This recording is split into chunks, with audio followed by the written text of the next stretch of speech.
We're doing something a bit different today, trying out something new. Join me here at London Road Station near Brighton, but not in person. Today we're going to have a look at part of the East Coastway route between Brighton and Lewes in Train Sim World 5. I'm your presenter Aaron, and join me as we trundle up and down this little bit of line on some stock that isn't with us anymore. Roll the intro.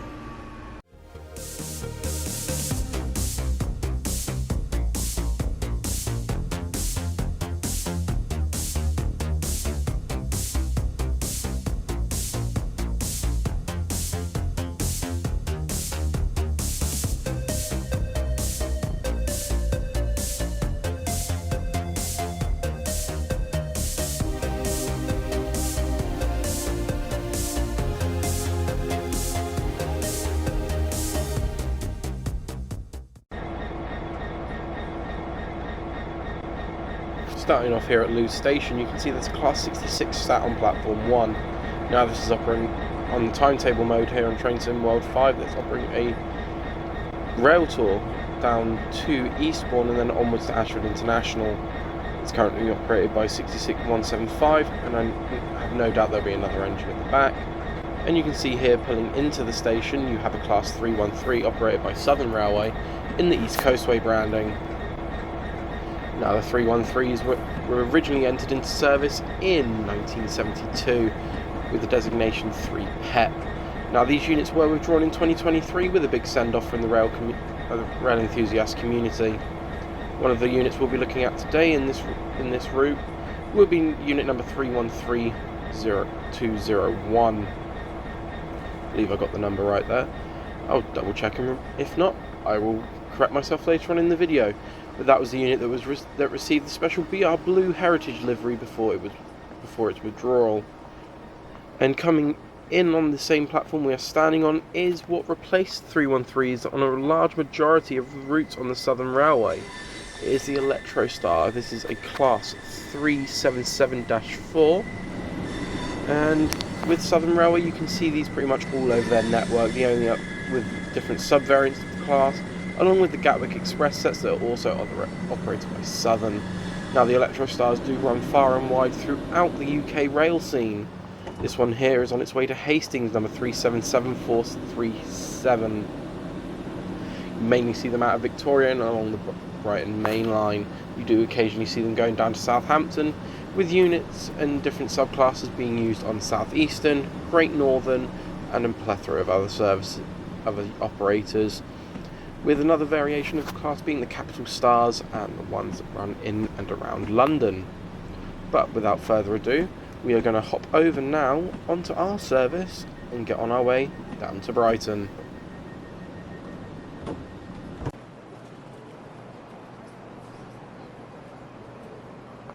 Having a suburban design, these units have a 2+2 seating arrangement in the first carriage, but to get between the others you need to go through these manually opening doors, much like the Class 455s still in service with South Western Railway today.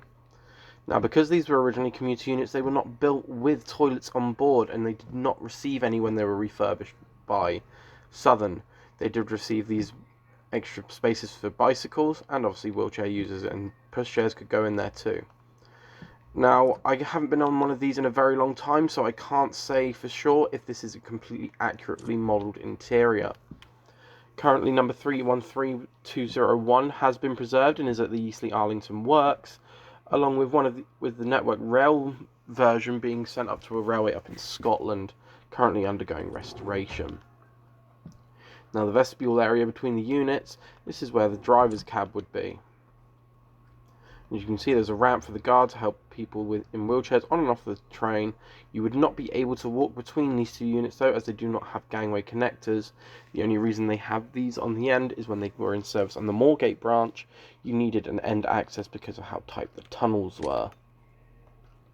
Now the cabs in here are pretty cramped. They have what I like to call postbox syndrome.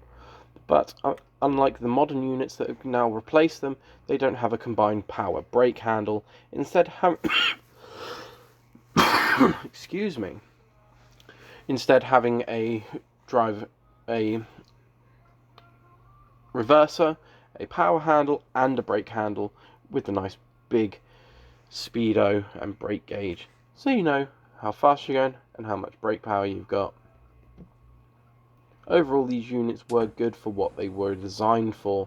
Putting them on regional services did confuse people a bit, as they got lack of facilities on board, but they did their job well into the 2020s, and they served 51 years on the network. Now, I was right, we do have 313-201. We're going to hop on this now and go down to Brighton and have a few stops along the way, so you can see these units in action.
Now, just before Brighton Station, just after London Road, you have the London Road Viaduct, an iconic piece of railway infrastructure built just between Brighton and London Road in the 1840s by railway architect John Urquhart Rastrick.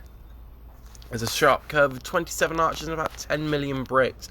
It was built for the Brighton, Lewes and Hastings Railway, which later became the LBSC, and after that into Southern Railway, and of course British Railways for privatisation. Now, it is a lovely bit of scenery going over this viaduct. I haven't been over it myself in person, but even on this it just looks amazing, especially when you have a nice BR Blue 323 on final approach into Brighton Station just coming over.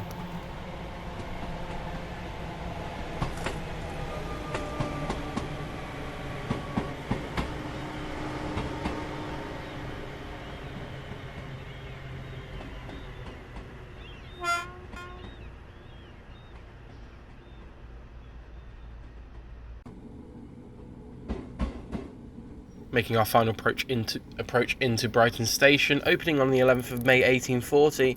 This station is a very busy one, being the terminus station for the East Coastway, the West Coastway and the Brighton mainline, seeing an average of 1.6 million passengers in 2019 into 2020.